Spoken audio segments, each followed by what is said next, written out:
And on Friday, the Duchess of Sussex celebrated her 42nd birthday, but in a break from previous years, there were no well wishes from senior members of the royal family.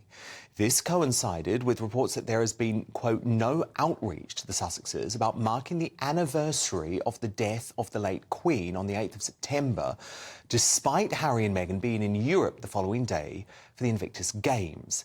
A source at Buckingham Palace has tried to play down the rumours that the royal runaways were snubbed by King Charles, claiming that the firm will not be hosting a public or even private event to mark the anniversary. But would that be an opportunity missed? Should the royal family reunite with Harry and Meghan to mark what has been a really traumatic year since the loss of the late Queen? Dan at gbnews.com voted our poll at GB News on Twitter. And to debate this now, I'm joined by top Daily Telegraph columnist and society insider Petronella Wyatt and the presenter and journalist Ellen Coleman.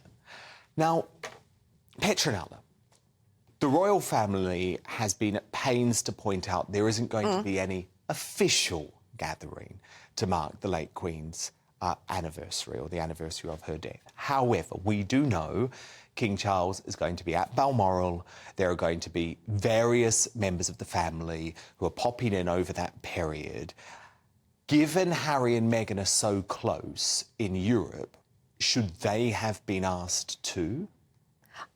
No, I don't think so at all, because it's going to be a very private holiday for the King and the Queen at Balmoral. They might be asking other family members. Yes, it will be the first anniversary of the Queen's death, but as far as we know, there will not be any official celebration. Yes, commemoration. So essentially, why should they? I'm sure that in the sort of best of all possible worlds, I'd love to reunite, because in the long term it's good for the monarchy. But how do you reunite with a rattlesnake or a pair of rattlesnakes, which has been, you know...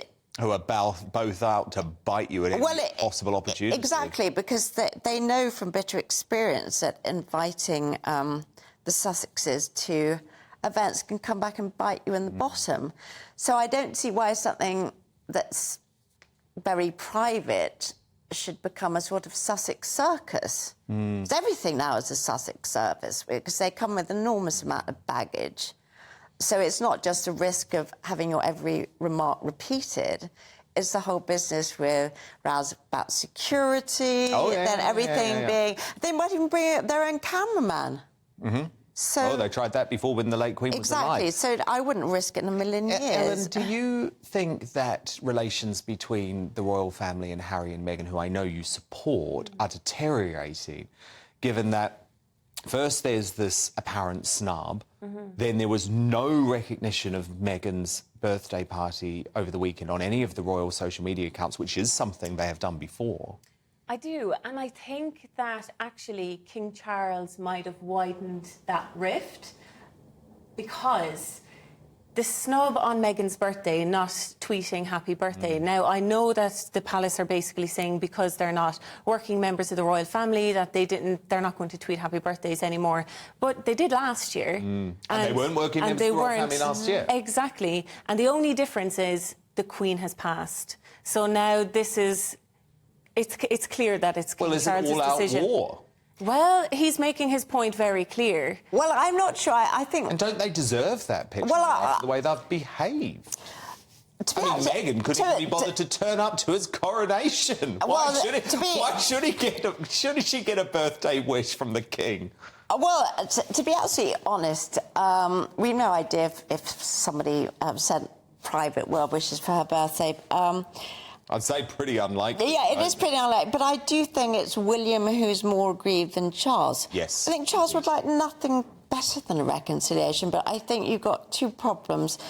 One is the Sussexes, and the other is William, who's totally intransigent about this. And it's very easy to say you understand his reasoning.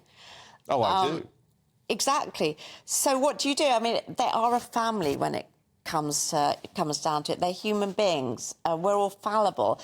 If I had a sort of brother who I thought betrayed me, would I wish him a happy birthday? Well, probably not. And Ellen, what about the one-year anniversary of the late Queen's death. Can you understand why King Charles and Camilla and William in particular wouldn't want Harry and Meghan around, given all of the trouble they caused on the day of the late Queen's death? Remember, they moaned about the time they were told, they moaned about the transportation, they leaked lots of information, there was a row over his uniform. Can you understand why they think, look, we just want to mark this moment alone without the drama of the Sussexes? Well, as far as we actually know, they're all doing it their own private thing. There's going to be no public. No, exactly. Yeah, so... But we do believe that Charles will have members of his family around him at Balmoral. Oh, can I just interject? I think the Sussexes will do their own scene-stealing commemoration in a series of photographs. Of them with the late Queen. So, yeah, so in a sense, this actually benefits them. I feel like they will do their own private thing, like you said. I don't feel like they'll come to London or the UK for that, even though they're going to be pretty close. But I wouldn't blame them for not wanting to come here either. Really? Because actually I think they might see it as the tabloids are going to be all about them, Meghan, the front page of everything, and it's going to be the first year. But isn't that what they thrive on? I don't think so, no. Well, I think so. There's a reason why Meghan is so quiet at the moment. Really? I think it's because nobody wants to print stories about her. Everybody wants to print stories about her. There's been a few non-stories I think it's it's sort of, in a way, reached saturation point. Yeah, it has. I agree. But you still support the Sussexes? You still don't think they did anything wrong around the events of the late Queen's death? These family feuds are complex and both people do things wrong and there's a lot of hurt in it. But I'm saying that there's been a pile on So you admit that they Meghan behaved appallingly around the late Queen's death? I think that they'll mark it in their own special way, and I don't think they'll come to the UK because all the tabloids will be about them and not about the Queen. But I mean last year, when they made it all about themselves, the death of the monarch. I don't think they made it all about themselves at all, no. OK. Ellen Kohler. Petronella Wyatt, thank you so much. Who do you agree with? Should the royal family reunite with Harry and Meghan to mark what will be a really sad anniversary, actually, a year without the late Queen? Veronica, via Twitter, writes, drop the duo, drop the drama. That's the only thing this pair contribute to the royal family. From Healer, I don't feel they have any duty to reconnect with Harry and Meghan, but I wouldn't be surprised if King Charles, ever the diplomat, decides to reach out for the anniversary events. And from Stefan, the royal family have done quite all right without them this year. Let's leave them in LA where they belong. And your verdict is now in. 14% of you think that it would be a good idea for King Charles to include Harry and Meghan in this anniversary. 86% of you say they shouldn't be part of it.